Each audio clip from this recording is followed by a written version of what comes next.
when I sent out the messages, we did everything wrong. But we kept iterating, and that business, it was making $200 back then. It's now making close to $1.5 million in revenue, and we were able to grow it literally from scratch through cold email. So we saw what was going on with the first business, Pixofix, which was growing well past 1 million, and we said, why don't we offer this service to more people? And that's how Sales Captain started. We use Outbound to recruit. We use Outbound for partnerships. We use Outbound to hire people. We use Outbound, as you said, to bring people to events. We used Outbound to bring people to the webinar that we did. So it's like, don't limit yourselves. This is what drives me crazy and hypes me up about cold email in the general sense, like no matter if it's clear or not. The other thing that we try to do a lot is partnerships. Like we try to partner with other agencies or other companies or individuals that will have contacts, like other marketing agencies or web development agencies that are in a good spot to refer business to us. What I would say, if you want to do it yourself, and if you want to be a freelancer and doing that, you'll have to do both. Like, it might suck. I don't know, but probably will. You have to do both. It's like, if you don't have a network, go and partner with someone who has a network. Go and find someone in your network or in your community who has access to enterprise clients, own outreach. Here are some free resources. Let me share some tips with you. Let me share kind of like a few frameworks and how to go about it. Spend time to do it in-house. Spend time to do the messaging yourself. And once you've grown a little bit more, then we can streamline and standardize your campaigns and do higher volumes. But don't questions, DM me either on the community directly on Slack, LinkedIn. I'll probably respond to both. Pleasure being with you. Okay, I will introduce my guest today. I'm super happy to have Bill here. And what's funny about that is that I just saw a Bill post about saying, I'm building one of the coolest Claygencies out there. I get curious. And I DM Bill saying something like, hey, Bill, why don't you actually join one of the office hour and talks about your experience? After 2 weeks, I realized Bill was in my community. And he was like one of the very, very first who joined, like 4 months ago. Yeah, definitely. Might have been a bit longer. It feels like maybe longer. Yeah, I didn't have the community, just the Claygencity handbook. So super excited about this. And so Bill is in the agency and in the growth space since a lot of time, basically.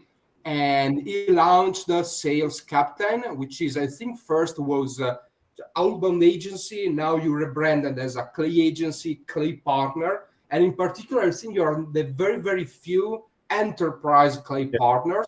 Maybe you can talk about this later. Sure. So thank you so much, Bill, and welcome to the show. Man, it was a pleasure. Genuinely excited to talk agency maybe more than I am to talk Clay, because I really love building businesses. I love helping others build businesses, and this is kind of how Sales Captain also got started. And we have a really cool story to share as well. But yeah, super, super excited for this. But cool, let's start with a cool story. I'm so curious. Yeah, so how did Sales Captain start? So what were you doing before, and why you started Sales Captain? Yeah, so I've been in growth with one of the first growth marketing agencies back in 2015, when that was the trend. I think growth hacking as a term started in 2012. With Dropbox and a few use cases there. Facebook was doing some cool stuff back in the day. So I joined one of the first growth marketing agencies. I helped that business grow literally from 5 people to 25 or 30 before I left. Yeah. I was managing clients, seeing the entire flow. One of the cool clients, I'd say, was my current co-founder, who found us through Google, and he's from Asia. So definitely no reference to that. I'm based in Europe.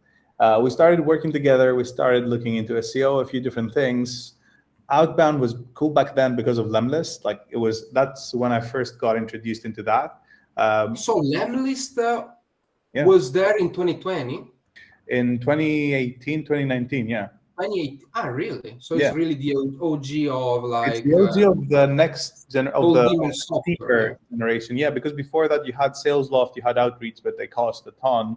When Lemlist came, it was the first email sending tool to combine image personalization, and that kind of was like the big wave back then.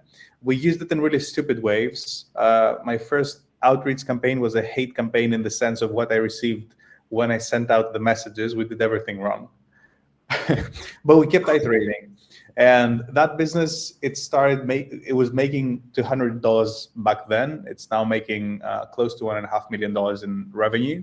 And we were able to grow it literally from scratch through cold email. So when I left the agency, we continued working together. And one interesting thing about it is because we saw outbound work as a channel called email specifically. That client, Walid, who's currently co-founder and a really good friend, he built a team in-house of data analysts in Asia, in Bangladesh specifically. At some point, that team was like 30 people for the sole purpose of building lists. So, we have Clay now and other tools.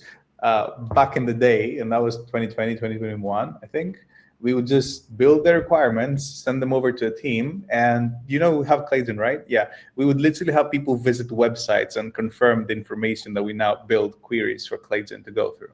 Part of what I think made us successful in our own campaigns, and I think client campaigns as well, was the fact that we would manually do that. So we didn't, we had LinkedIn Sales Nav, we had Crunchbase and all that, but we didn't stop on that. We would go the extra mile and make sure that if we're reaching out to high-ticket B2B businesses, they are actually high-ticket, and they're actually B2B software businesses, not a mix of software and service businesses. So we saw what was going on with the first business, Pixofix, which was growing well past 1 million, and we said, why don't we offer this service to more people? We already had the team in-house of the data analysts, and that's how Sales Captain started. And the funny thing is, because it started in the middle of the pandemic, I hadn't met him. So we started the business in 2021, and I met him for the first time on a layover trip in Istanbul in, I think, June or July of 2022.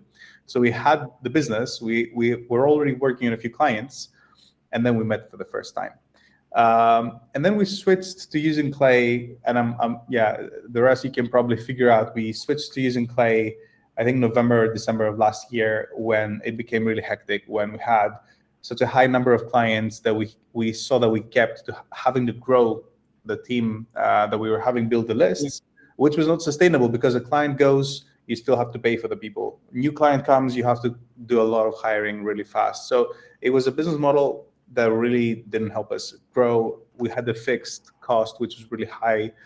So when we discovered that we can do similar things with Clay, my eyes instantly blinked. So it was a really easy choice for us. That's it. But right now, if you think like there are many businesses that are doing this, how you just described you were doing in the past. So, for example, but even like very sophisticated companies. So I don't know if you attended like the Alex Hormozi masterclass about acquisition.com, which is Alex Hormozi business, basically acquire business. Actually doesn't acquire business. He convinced people to give a part of the business with a promise to grow, which is different and very smart. So they use basically outbound and cold email for a better deal flow, basically. And if you follow like his webinar, he actually told something like, I have a huge team on outbound and we are making everything manually.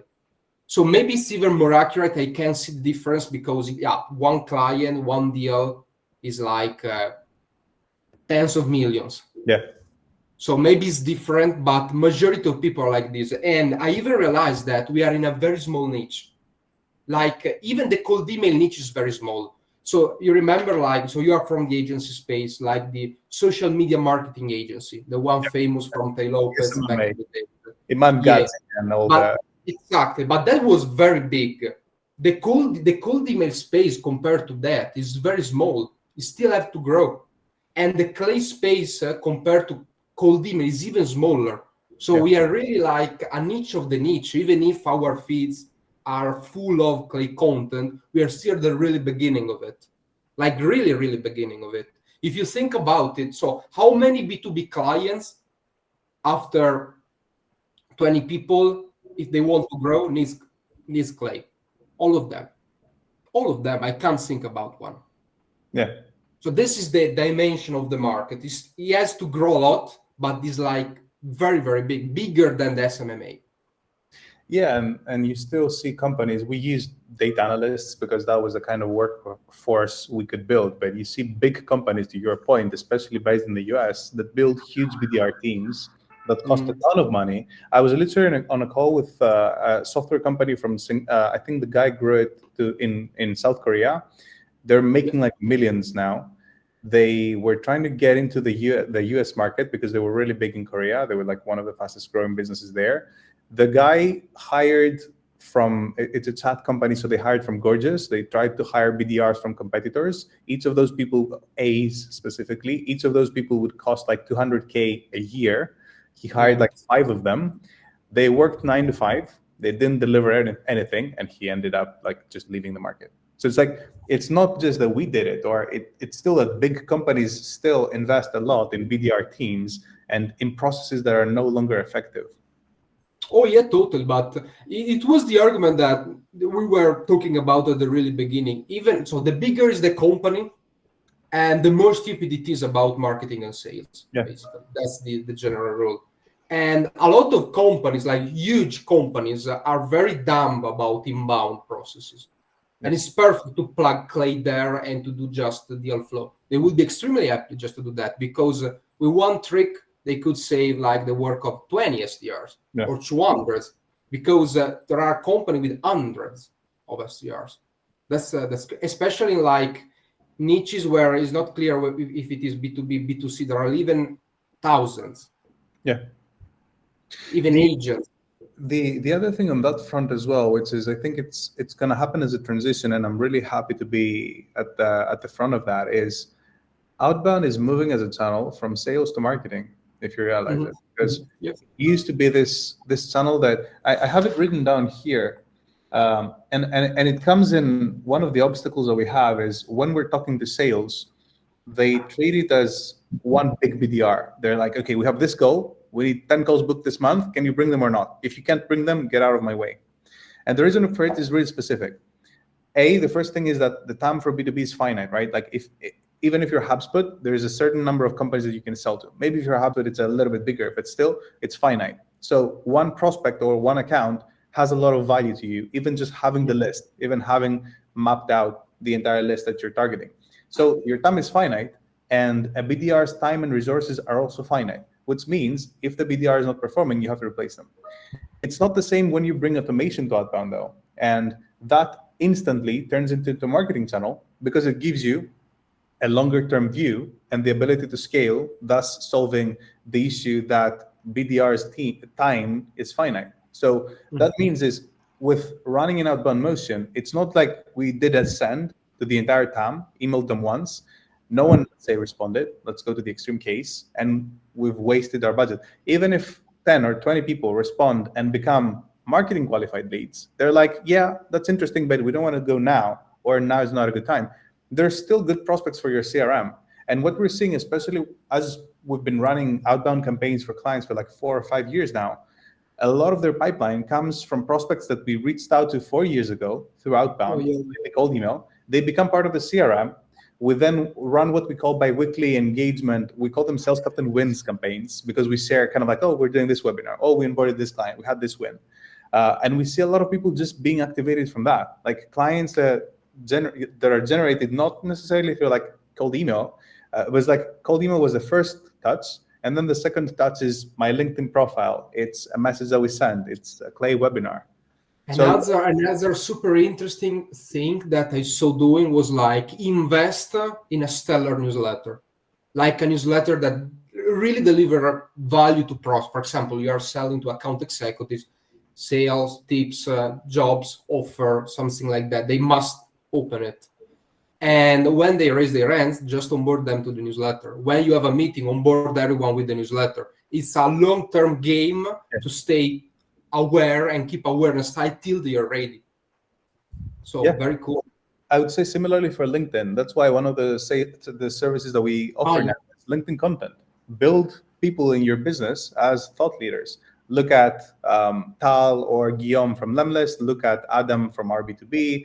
Look at what the Cold AQ team is also doing on outbound. There's like so many examples where they build this kind of nurturing machine literally within LinkedIn. And then you have personal incentive to connect with those guys, get their email address. It's like, yeah, you can build it on email, and I'm a huge fan of that, having access to the entire relationship. But you can also do it on LinkedIn if you prefer that. Yeah, Adam is like crazy. He's fucking genius. He's genius. It's every time I see him, it's like the next I don't know, Russell Brunson or something like that. It's incredible. He's a sales machine. It's probably the idea of is probably the best person in go-to-market I see right now in B2B, small B2B SaaS. It's if for the guys who don't know, Adam Robinson is like the founder of RB2B, super smart about go-to-market, from outbound to inbound, inventing the concept of inbound to outbound. I'm sorry, outbound to inbound, which is Airbnb is the software that you plug into your website. You discover like 10%, 20% of the anonymous visitors, so you can retarget the visitor through a cold email. Exactly, Airbnb.com. There's an integration to Clay, and is really pushing this kind of business model to reinvent the SaaS, basically. And that's it. And coming to the basically topic of today, we talked about very interesting things. But the topic is like selling Clay services, how to package Clay services, how to attract clients. And I think we can start from one, and we can have like a debate or talking about different ideas we have on this space. I will just follow the agenda from outbound agency to Clay agency. So what is the main idea and the main benefits? On my side, what I see is, for the first one is what you said before, the delivery part, which is, of course, if you have everybody you know, if you are advanced in outbound, you know that the operational problem, the biggest outbound problem is making the list. That's it. Very easy. Secondly, on an operational level, of course, Clay Apps is a no-brainer. It's like the least expensive employee you will ever hire. This is the best sentence to think about Clay. But secondly, what I try to teach to Claygency students and to all the people is like positioning on Clay will make you attract higher level clients and more clients. Because I don't know if you agree with this, Bill, there's a lot of untapped demand. There's a lot of demand that Clay built. And it's very difficult right now to position and to differentiate from a cheap agency to a higher level agency. It's very difficult because from the external or from the outside, both offer lead gen services, cold email, but it is very, very difficult to show them if they are not advanced, if you are cheap with broken processes, or if you are a superstar. And a good way to do so is saying, I'm using Clay. I'm more expert. I can show commercially that my processes are better. And moreover, Clay content really works. Yeah, I'd say we've been running campaigns for lots of different types of businesses, always in B2B, lots of different deal sizes as well. Selling services or selling an agency, doing outbound on behalf of the agency is the single fucking worst and hardest thing you can do if you don't have a good offer. If you have a good offer, you can achieve many incredible things. If you don't have a good offer or a really good brand, it's really hard to differentiate. That was one of the things as well. It's like we started building a brand around Sales Captain because we view connecting companies as kind of like the bigger kind of motion behind that, and beyond that, beyond like just outbound. It can happen via email, LinkedIn, whatever the channel. And we started building the brand because we believed in that, and that's also paying off. And by building the brand, I mean both the website as well as the digital presence, as well as the content. Because at the end of the day, a brand which is actualized through consistent content creation is just a promise that I'm going to be there tomorrow, and I'm going to still care about guiding you to the same place that we collectively decided to go to. It's like, with Michael, like, that if you follow him, you'll be learning advice at how to become better using Clay, how to build your agency or the use case around Clay, and build a business model around it. It's like he's making a promise that if you continue following him, you'll end on that destination. Things might change, things always change, but it's like, okay, are we able to adapt? So yeah, selling services, selling your services, especially through outbound, it's like I've almost sworn in house that we won't take another agency as a client unless they have like a really, really good offer. And they don't get this. Like, we'll run the outbound, we'll get 60 plus open rate, we'll show them, like, I have screenshots from Google Analytics because we get access to that, get access to the analytics on the website. We'll show them that we're the #1 traffic source since we launched the campaigns. And they'll be like, yeah, so what? But we didn't get any leads. Yeah, sorry. I get emotional, guys. Yeah, because your website is not working, because you're pitching the exact same thing as everyone else, whether you're a lead gen agency or whatever it is, or a media buying agency. We had a client, a media buying agency. It didn't work not because of the open rates or the click-through rates or anything else, but because we were offering the exact same thing as everyone else. So yeah, being a Claygency, I think, at least for the time being, and the demand is definitely going to grow.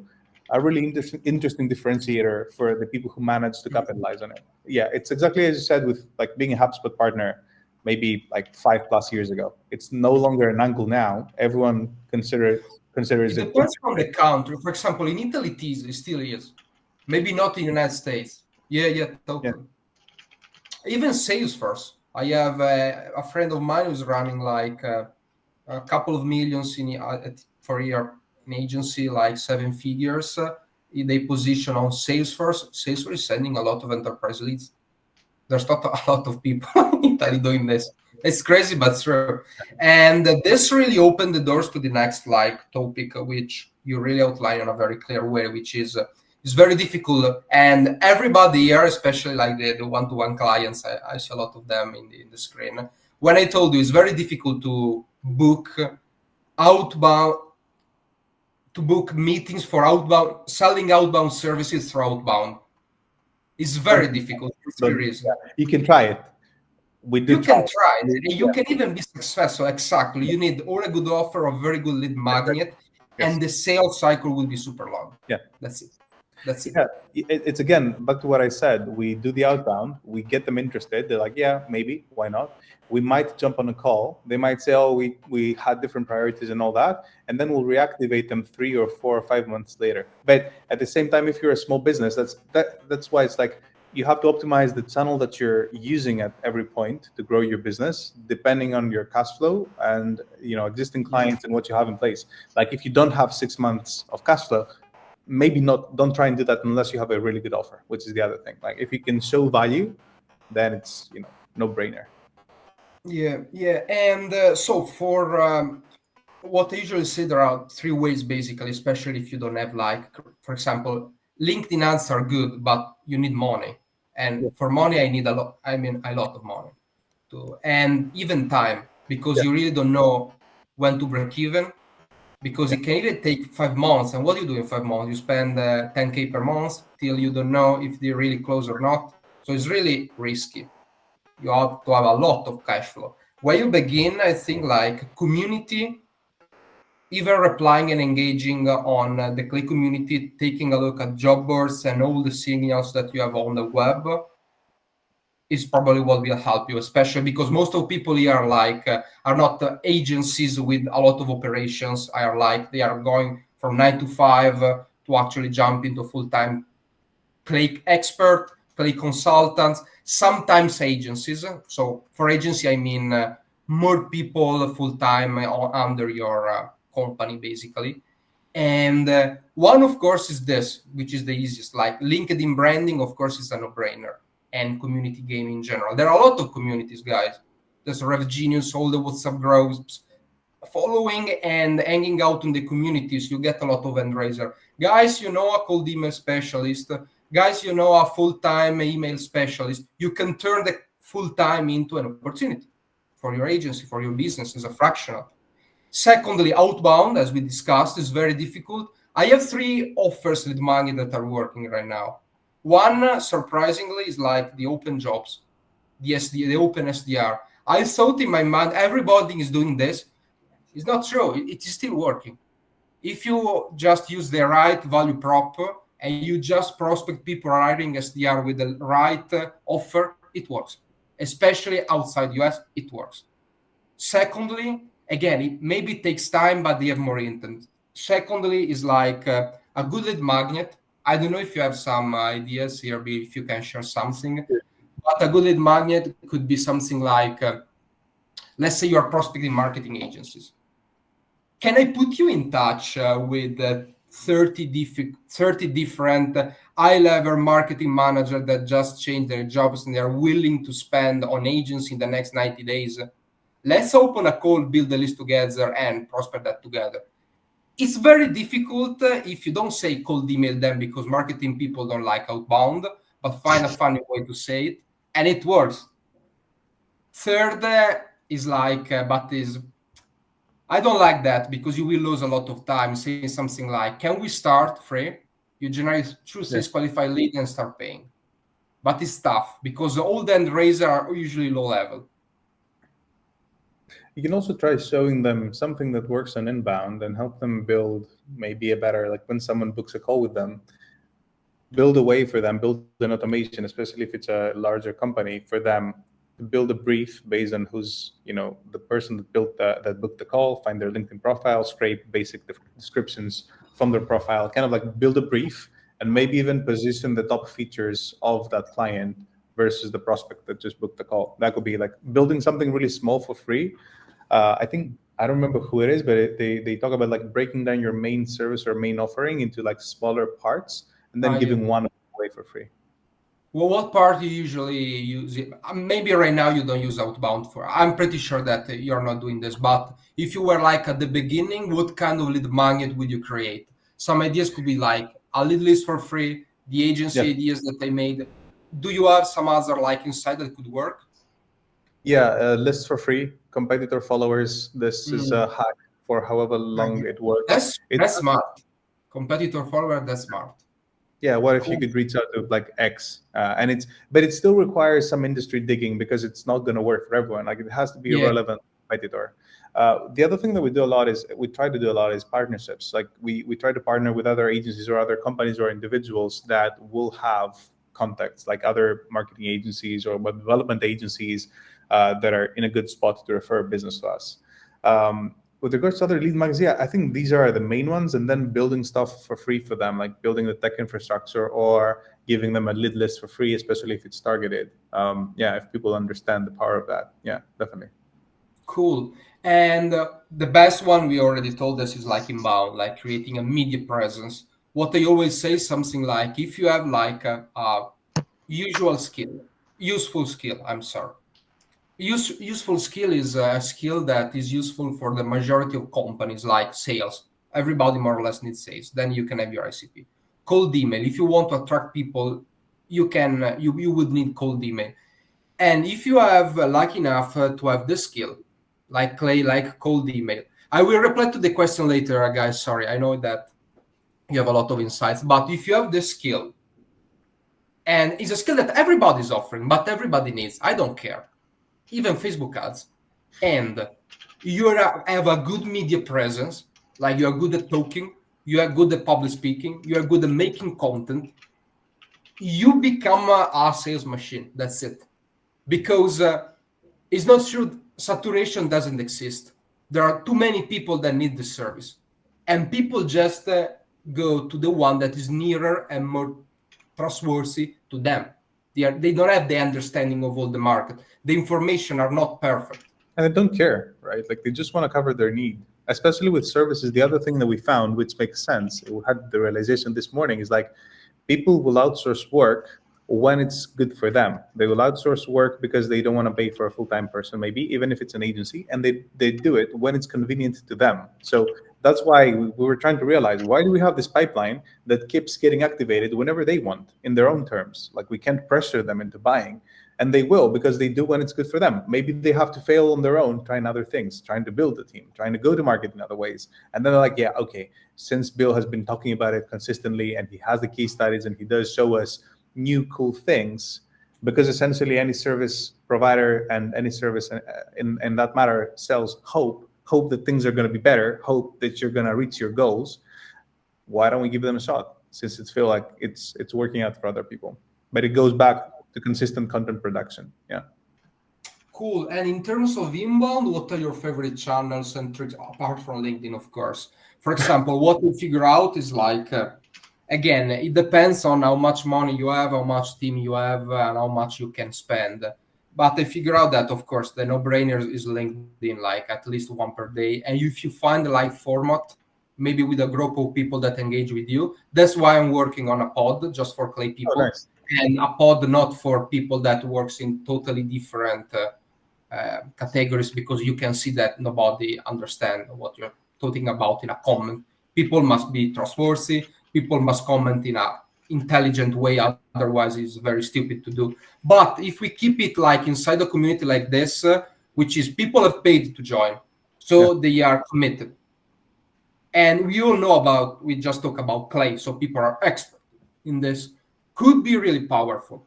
LinkedIn is a no-brainer. They're reposting maybe the LinkedIn content, all the small communities, there are like tens, a lot of Facebook groups, WhatsApp groups, Slack groups. One of mine is one of the examples. And after that, I have more expensive ideas, but we'll go to that later. What do you think?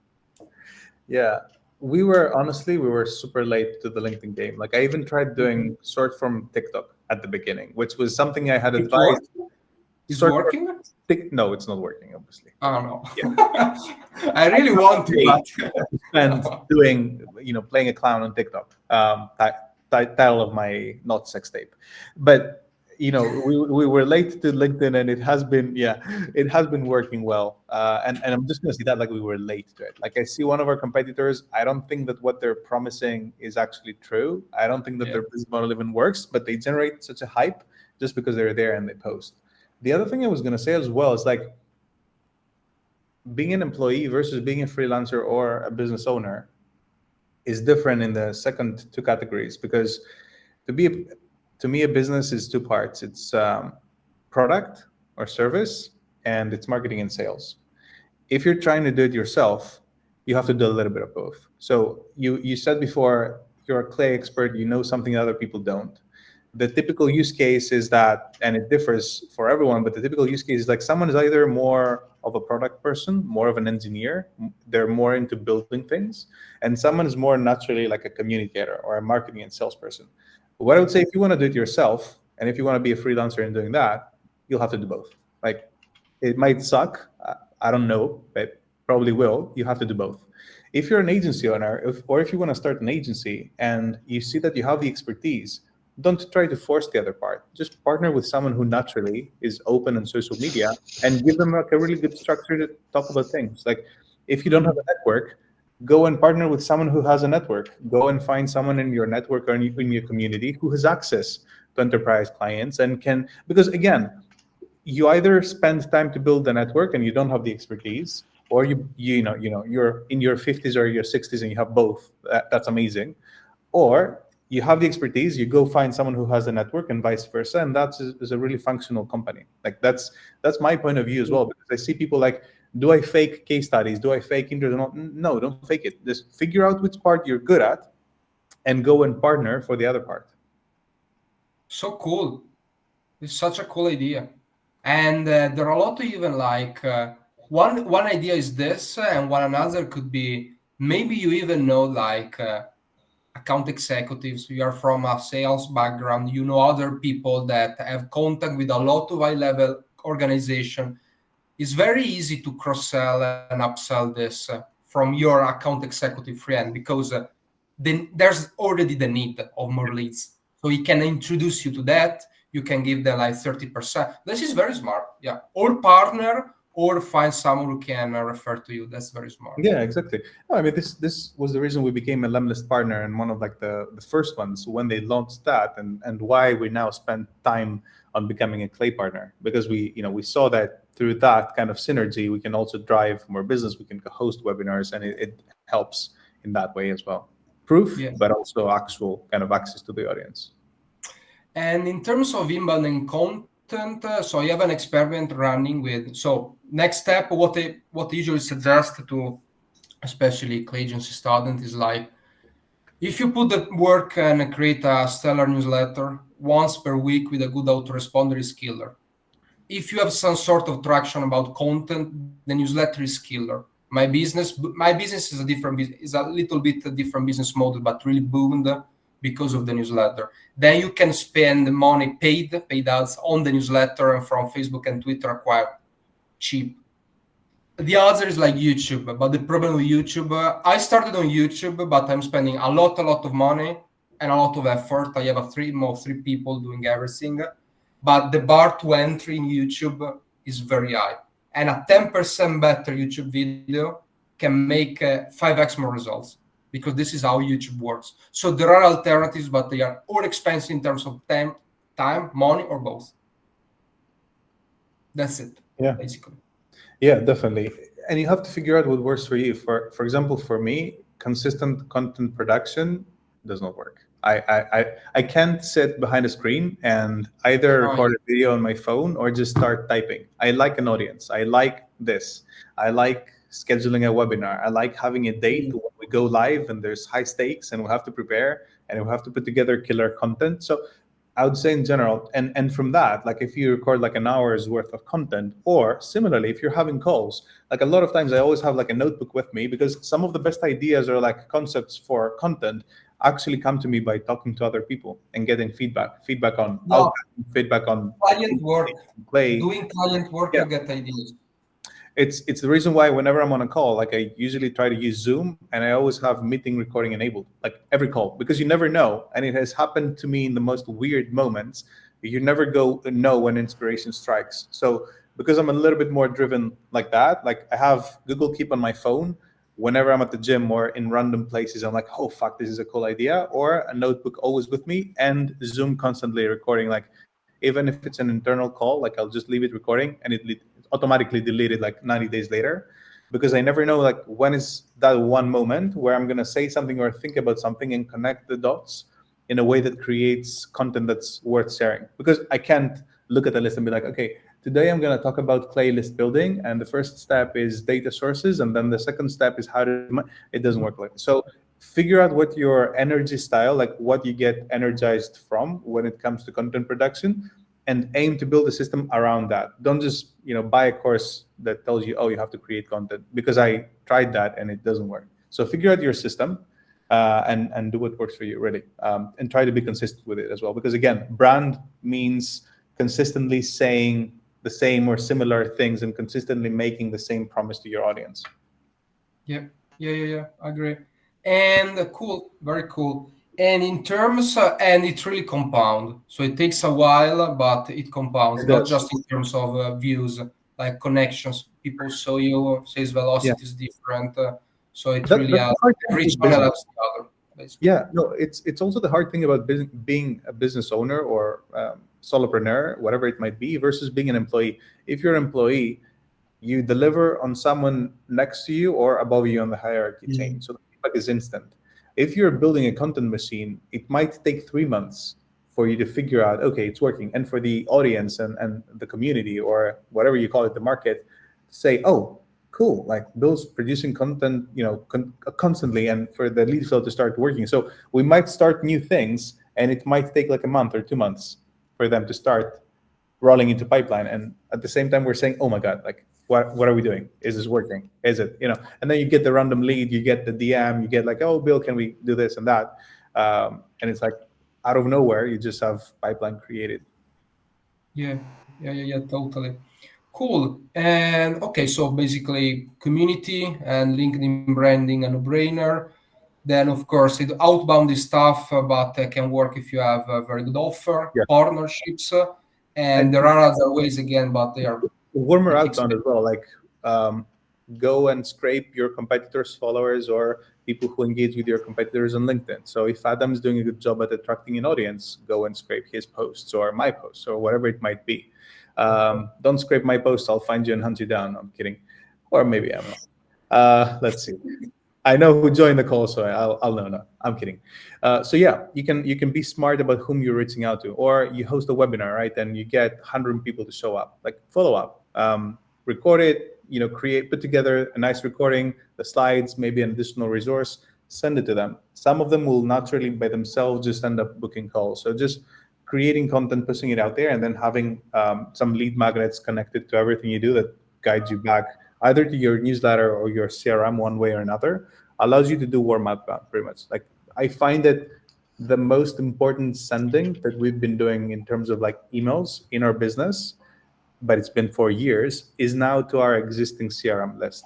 And that's the other key thing for me that I want to pass on to businesses that are thinking about outbound. It's like, yeah, we'll do cold email. So there will be the primary responses that come from the first campaign that we run. Let's say it takes us 6 months to exhaust the TAM, go through every company at least once from the right titles. You can still continue going after the same kind of prospect. Like you're not exhausting it. So as long as you can have a fresh message, a fresh perspective, offer, whatever it might be, sometimes a fresh persona helps as well, even if you change nothing else. you can still reuse the same audience. You're still building pipeline that even if you build it now, it might generate results in 6 months. And that's not something you can realistically put a price to and say, oh, you gave us $3,000 this month and we gave you 5 prospects, so that equals X amount of pipeline, because it's also the pipeline that is going to be generated just because of you consistently doing outbound. Cool. And very cool. Thank you, Bill. And okay, and from attracting Clay clients to proposals, so offer, package services. So how do you see? So you are like a higher level, of course, because you have people, you have a lot of social proof. So your offer, of course, are different than the offer that maybe the people that are watching this calls would be. So the really beginning is like. It's not that easy to pitch a very high level retainer. You need like credibility, you need case studies, you need social proof, or you need a very, very good salesperson that can actually show where is the value. Because attention, guys, the value is very different. You're selling leads, okay, but it's very different from company to company. This is why I have a list like in the Claygency program, all the different proposals, because think about, for example, a big company that have 5 SDRs and they want to hire another one. Guys, SDR in San Francisco, for example, are expensive. And SDR has diminishing return on people. 1 SDR is equal X meetings. 2 SDRs is not equal to 2X meetings. It's mess. They have diminishing return on people. But instead of having 10 SDRs, you just have 3. But with my processes, they will be 3x more 3x more proficient. You can scale through technology and not people. This is an offer that works for big brands. Whilst if it is hiring the first SDR, you can't have the same offer. If it doesn't have SDR, you can't have this offer. Especially when you're at the beginning, you can personalize the offer, and the service is always you pay the service with respect to what? To having 10 SDRs, to having a full-time SDR, to having another thing because you understand what is the problem inside the company. Then when maybe you are at the like Bill level with a lot of case studies, traction, I think the things change at that point. Yeah, but also you have to keep in mind that it's not just the SDR, it's also the SDR manager. So after a certain amount of people, you also have to have someone managing them. So and the SDR manager, relatively speaking, their salary is going to be higher than the SDRs. But to your point, man, like we started in the first version of the Sales Cotton website. I think my co-founder remembers it still. We built it on WordPress with a ready-made template, and we had pricing before the footer. And I think we started at $600 a month. 800 was the middle package, and then like 1200. And we kept increasing from that point and onwards. One thing I would say in general is like always test the market. Like the good thing about what we do, and the bad thing as well, is we sell a service, which means it's not tangible. It's like air, which also means that it can change really fast. That's both a good and a bad thing. One exercise I like to do, especially with selling our services or services in general, is I call it like the carton milk example. Like take a carton of milk and literally try and write your service and put it down and have it in front of you and have the packages in front of you so you can differentiate. That's point A. And point B, because you're selling a service, try pitching different price points depending on your understanding of the prospect on the call. So experiment with changing your price, whether you go upwards or downwards, until you find the right spot where people join the call and they hear your price and they're like, okay, sounds good. When can we start? So for us, it's like a constant price adjustment experiment. Like if we can sell not the same service, like we're not thieves, we will be adding additional value and we'll find a way to produce more value. But if we can if we can charge $500 or $600 more per month for a similar solution, we'll do that. So yeah, because you are in that space and because Clay is going to continue growing the demand for people to run those services, definitely try and match kind of like the demand. And also, if you start getting clients and you can serve anymore, yeah, you can definitely increase the price on the next one. Cool. And I have some questions because there are a lot, so I have to read some of them. So Kyle, nobody knows what Clay is. It blows my mind. I feel like I'm so behind with my LinkedIn feed. Yeah, guys, we live in a bubble. Of course, even to me, it seems that everybody's using Clay. Guys, I can tell you like an insider trading right now. Clay has 100K free users, and it has 2,500 paid users. 2,500. You know how many B2B companies there are in the United States? Millions. So everybody's using Clay. Are you sure, guys? So we are a niche of the niche. I figure out this working with my YouTube partner, and he told me, crazy guy, is really good. He works for one of the biggest personal brand out there, and he told me the niche is small. You can't capture demand that much. You have to create it from and attach it to another ideas, like attach it to the social media marketing ideas, and then you pitch the Claygency or the Clay, because nobody knows about that. Nobody's using it. That's it. We live in a bubble, and if you go outside your bubble, one another method that is really working very well for my clients is like launch social events in your city, because use Outbound to launch social events. If you're lucky enough, I don't know if Daniel is here. If you're lucky enough to live like in San Francisco, and you launch something like, "Hey, how I brought my client from X to Y," with the client there, and you're in San Francisco, use Outbound to attract all the people in your event. It's very easy to have 100 people live offline. I did that after an event in Rimini. I had 80 people at my dinner, and I did that in, I don't know, 2 hours. That's it. Yeah, it's Cool. interesting because we think we have to go for the straightforward use case. Like we use Outbound to recruit, we use Outbound for partnerships, we use Outbound to hire people, we use Outbound, as you said, to bring people to events. We used Outbound to bring people to the webinar that we did. So it's like, don't limit yourselves.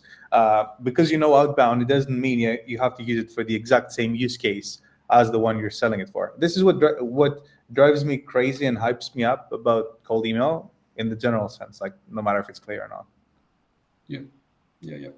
Cole, just talk to sales director, 35 million ARR SaaS that didn't know about Clay. Oh yeah, sure, 100%. But think about the guys like Outreach or these guys. They are right now. They are. If you read their docs, which Outreach is like the biggest SaaS on the outbound space.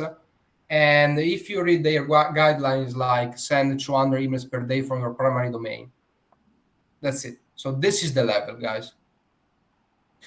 Kyle, whoever is using the note takes, yeah, it's recording. Sure, it's recording. What is a good framework for creating a good offer? What are some good examples? Yeah, I think we already touched on that a little bit. So what does an offer mean? An offer relies on the end outcome, right? So the purpose of any business is I'm in point A, I want to get to point B. To get to point B, there need to be specific steps along the way. Ideally, by buying your service, people get from point A, which is having an expensive team of BDRs that does scale easy and all that, to point B, which is you running that. In between going from point A to point B, there's multiple steps in the process that you have to run. You have to build the technical setup, build the lists on Clay, understand who they go after targeting, verify the prospects, and all that. So break down the main process into smaller components, and then figure out, is there a sub part of that process that I can turn into a lead magnet and give away for free? Like you mentioned already, giving away lists. That's just one part of the process that you would be doing for them all anyways. It's just that you find a way to systematize it and do it at scale for many people. One interesting thing to always think about is, at least the way I've grown to see industries is, in every industry there's the traditional companies, typically the ones with low innovation, high revenues, not really tech savvy, and there's the tech innovators, the disruptors. Typically the tech innovators are the ones that, because someone's asking what are the ideal industries. Typically it's the disruptors, it's the tech innovators who want to go to market fast and understand the power of that, and they don't have the money to spend. So try and build a list of the old school companies and sell it to the innovators per industry. This is like one of my best tips, because no one wants to go after a generic list of people, even if it's like the Forbes 30 under 30, whatever. But if I am in the pharmaceutical space and you give me a list of the pharmacies, let's say, in a specific region, I'd love you for that, because it's really related to the industry and what I'm doing. Cool. What do you think about per performance and guarantees, because are 2 points that I think are very tricky. And unfortunately, there are some even like very bad operators who made like stupid promise to the market. Like I think you have seen like those ads like I guarantee you a under six qualified lead per Yeah, month. Yeah, 500. which is of course, if someone has a brain can't trust this. But so first guarantees, yes or no, are you using that? I don't, for example. I suggest my client don't use them. Just show that you have the better processes and Yeah. you can have the better execution. No guarantees, because nothing is guaranteed, especially in marketing. Secondly, pay per performance. Yeah. So the only thing guaranteed in life so far is that we're all gonna die. So at my previous agency, we had the saying, it's like, why don't you offer, a guarantee, or why didn't you do pay-per performance or other things like that? Hey, buddy, if we knew that your business is gonna grow 100% or whatever percentage by us working with you, we would invest in your business. Even investors can't guarantee, like no one can guarantee anything in life. It's a matter of multiple variables. The other thing to keep in mind with both of those is the end outcome for the business that you work with depends on their sales team, their website, the strength of their offer, their industry. A lot of variables that are not relying on you. We did try guarantees. We don't really do them as such. We do have like certain minimums that we try and hit every month, but we haven't tied that to being paid. Same for paper and per performance, because the thing is, if you've never run performance based marketing, whether it's advertising, affiliate, or cold email, Yeah. you don't have a good offer. Most businesses out there don't have a good offer if they're coming to you and the first thing that they're talking to you about is paper performance or guarantees and things like that. So if it's really worth it, sure, build a scheme. Just know that maybe in 50 or 60% of the cases, unless you've run cold email for the exact same industry and you already have the prospect lists ready and you have the use case, and it's just like, you sold to, I don't know, a university ambassador tool, and then you found the other five tools in the market and you said, you know what, I know exactly the process, just give me the money, I'll get paid in commissions or whatever it might be. But in general, especially if you're starting, I'd rather have a lower retainer and have a client for life that I can keep happy. And if they're happy, I can then increase the retainer with them, either by offering more services or doing higher volumes, or offering to take over more parts of the process. Maybe you hire someone who books the calls on behalf of your clients. Like once you get the positive replies, you hire one person who manages, I don't know, 100 inboxes, and anyone who responds positively, they book a call. And you charge for that like $600 a month per client or something like that. So yeah, we've tried both. We still might include them if it's really worth it in a proposal, but we haven't really been paid so far. Like I can honestly say we haven't been paid on a paper lead model or anything like that. And I think paper lead ultimately incentivizes spam, and I'm really against spam, even in being in the cold Yeah. email space, because whoever is doing the most outreach, technically speaking, even though you might get banned, has more incentive to generate results. But yeah, I wouldn't advise on those two models. I only have one counter example, who is but again, I always tell the story to say like he's a lottery winner. And don't copy this because it won't happen to you. And there are some very particular characteristic why it happened. So I have a client, like in the one-to-one Claygency program, that so he closed like a super big tech firm, like everybody knows it, like everybody. Why? Because he's a friend with the country manager, basically. And he was paid to do partnerships with agencies. It's a marketing firm. So if you reach out to agencies saying, hey, do you want to do some co-marketing together or something like that? Do you want to open a call? And then they even try to upsell some, of course, that client service. It was pay per meeting, like 250. I don't know if he's listening right now. Let me check, but I don't think so. I think he made something like 50K out of this. But guys, it's like winning the lottery. Huge tech titan, that huge brand awareness with billions, making partnerships, not selling, and even have a very, very good offer. It just happened to him. I've never seen anybody else doing that. It's a matter of common sense, man. Like, I mean, yeah, if you have something like that in hand, then it's like paper lead or whatever it is. Or I always try to have a small retainer, or at least get them to cover the cost of tools and have a small retainer, even if it's $500 a month, because that Yeah. incentivizes me to continue doing work. So who can't afford to pay $500 a month and maybe another 500 to 800 for cost of tools? If they don't have that kind of money, like, don't work with them. Yeah, Yeah. if exceptional cases like that, definitely take it on. But even if you're just starting out, there has to be like a minimum level of commitment, because if you give everything away for free, the other party is not necessarily committed, or they don't feel like they take you seriously enough, because they're like, yeah, if I don't pay the guy, he doesn't deliver. Yeah. But You won't show up to the meetings. yeah, but at the same time, you have limited amount of time. So why be working with clients who are not paying you what you can be making, and the market will continue growing if you can find different clients who are paying you for the same kind of service. Yeah, yeah, totally.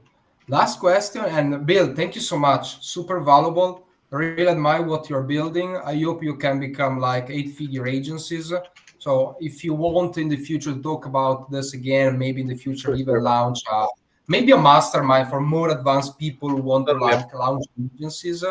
Because so right now majority are like solo operator want to live 95, so they want a different structure and ideas, but maybe for more advanced client, maybe in maybe years, because we need people that want to learn. Because right now there are not that much outbound agencies that are big, but with the new Clay idea and concept, they are growing. Yes. And there are actually, yeah, there are some that are very big. They change a bit the business model, but there are some that are like very, very big. Other question, last one from David. What do you think are the best converting industries for getting clients? Yeah. Again, I would go back to almost any industry can work. Like, yeah, maybe don't go after maritime. We found that the shipping industry. So again, the sweet spot for me for cold email, because we discussed this before as well at the beginning, is like deal sizes between 10K and 80K a year. If you try to go after lower deal sizes, the volumes of outbound sending that you have to do don't match with what's feasible in 2024 and onwards. If you go above 80 to 100K, the higher you go, it becomes a matter of relationships and relationship building, and sales don't really happen for years, or companies have like a really specific book of suppliers and clients that they sell to. So don't try and go away from kind of like that gap. It took us a while to figure it out. And the other thing regarding the industries is like, yeah, any industry that in general has high deal sizes and high tickets, try to avoid them if they're that high on average. Again, we had calls with like shipping companies and maritime companies, and they would say, yeah, we know our suppliers, we know everything, like we can really use that. And it's anything that's been or disrupted, anything that's tech oriented. Like, we found B2B software in general within that kind of segment to be kind of the sweet spot for us. It doesn't really matter the industry, honestly. If you know the industry and if you know the positioning, even better. I would say try and go for that. Or if someone on your team or your network knows an industry, that's probably the best industry, because it's the industry where you can resonate with the other person that you have in front of you, the business owner, and also with the business owner's audience, because that's the end client at the end of the day. Cool. So we said, so first of all, avoid the deals that are too big, because the sales velocity doesn't allow you to Yeah. stay to the client to pay your retainer, basically. And it's a relationship-based game, so they're not gonna do it through cold email necessarily. They might, but in a really small, super segmented, super. You do need a BDR, like with what we said in the beginning. It's And like, you finish the list. yeah, If the market is yeah, small, you finish yeah. the list. That's the other After thing. Yeah, after a month, what you do? yeah, And they say, why meetings are not coming? Yeah, yes. TAM ideally above 10K. Yeah, for sure, so that you can sustain the 10K campaign. companies, 10K companies, yeah, at least. but you work in US. Your clients are from It, US. yes, yes, but it also depends. Like, they might want to target companies that have only received funding recently and are doing 3 million plus or 50 million Yeah, plus. yeah. So yeah, they might give you criteria. That's the other thing. You have to be smart about it when you're having the onboarding call. You have to be smart about what kind of criteria you're like. This one, I have to insist that we tweak it a little bit. So the team, because we've done this exercise a lot of times, and the basic limitations are funding and revenue data, which is hard to find and it's not usually accurate. The second one is employees team size, but that's more a little bit more accurate, especially if you're working off of LinkedIn data. But especially recent funding or hiring or niches that are either intent based or really segmented, you might limit the TAM significantly just by that.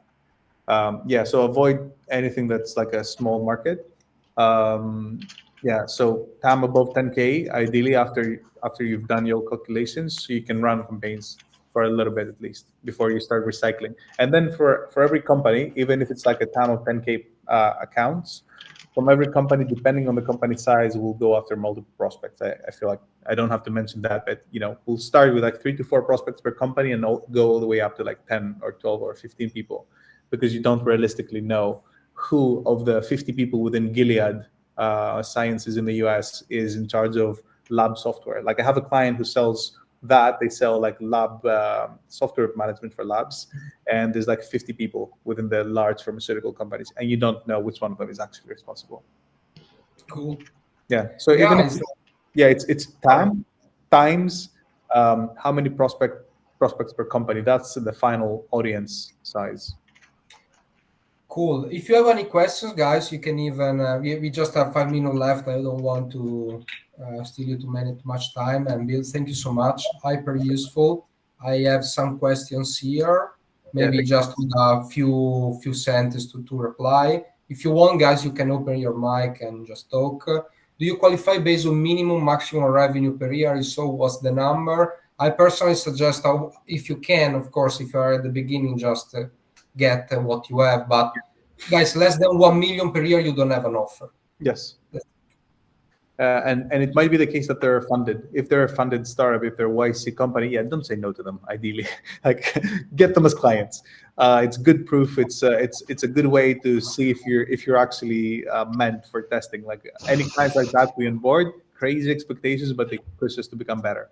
So yeah, minimum and maximum revenue per year. The only thing I'll mention here is we actively try to not work with companies where if it fails, they have to close the business. So I don't want to be anyone's silver hope or last hope of saving their business. And that's for my own well-being and because I want to be able to sleep at night with peace of mind. But then they will pressure you. They will pressure you as fuck because they will call you every day. They will make say, "Are you doing the list? Are you doing are the email going out? Are the email going out?" Yo, you don't want that client. I know that from experience, actually. So same. Don't work with companies where if the campaign fails, they have to take drastic measures. Like don't be in that spot because it will be really hard for you to deliver. It'll be soul crushing, and you don't want to be in that. Like I will actively tell them, like if you're expecting on this to like generate all of your pipeline and make your business work, I'd rather not. I'd rather you feel comfortable paying me this amount of money, whatever it is, and it's not coming out of your pocket. Because I have had calls where the funder will tell me, like, I have 10K on the side. Is it going to be enough for us to run the campaign for 4 months or something? And I'll be like, if that's the case, let's not work together. Do some of your own outreach. Here are some free resources. Let me share some tips with you. Let me share kind of like a few frameworks and how to go about it. Spend time to do it in-house. Spend time to do the messaging yourself. And once you've grown a little bit more, then we can streamline and standardize your campaigns and do higher volumes. But don't come to us because of that. Yeah. So cool. You're in that spot. Again, my number one KPI is being able to sleep at night. And I know it sounds funny, but it guides a lot of your decision making, from hiring to who you work with and a lot of the other things, how you price things, what you do when campaigns don't go according to plan, etc., etc. I agree. Like stupid promises. I will bring you 100 sales qualified leads. Yeah. Then what? When you close, what? Yeah, and you will burn your credibility. So people know each other basically. Yeah, or the other stupid one is trying to compare a cost per lead. Oh, Bill, yeah, you're charging me 5K a month, and you're promising me to easily deliver 20 SQLs. For every SQL, I might close 5 of them, and then 5 sales times 100K, it's 500K. Which brings the cost per lead to 250. Yeah, you don't know shit about what the cost per lead is, motherfucker. Like, you don't know. Before you run the campaign, before you put boots on the ground, no matter if you have the best assumptions, no matter if you have a crystal ball and you think you can predict the future, you have no idea what's going on. Cool. Bill, thank you so much.